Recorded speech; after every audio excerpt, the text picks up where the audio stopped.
আমি রয়েছি এখন বারাসাত হেলাবরতলা মোড়ের কাছে। আর এই রাস্তাটা হচ্ছে NH-12, এর আগের নাম ছিল 34 নম্বর জাতীয় সড়ক। এই রাস্তাটা দিয়ে তোমরা কৃষ্ণনগর, শান্তিপুর, বহরমপুর, ডালখোলা, দার্জিলিং বিভিন্ন জায়গায় যেতে পারবে। আর এই রাস্তাটা কিন্তু আগে মানে খুবই সরু ছিল, সংকীর্ণ ছিল, সিঙ্গেল রোড ছিল। এখন কিন্তু এটা 4 লেনের রাস্তা হয়ে গেছে।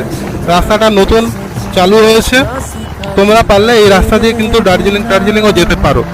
রাস্তাটা এখনো অল্প একটু 7-8 কিলোমিটার বাকি আছে, সন্তোষপুর থেকে রাজবেরিয়া মোড় জাগুলির কাছে অব্দি।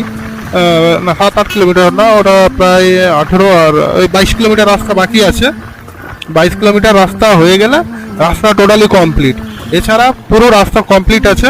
তোমরা পারলে এই রাস্তা দিয়ে কিন্তু বিভিন্ন জায়গায় যেতে পারো, বিশেষ করে দার্জিলিং।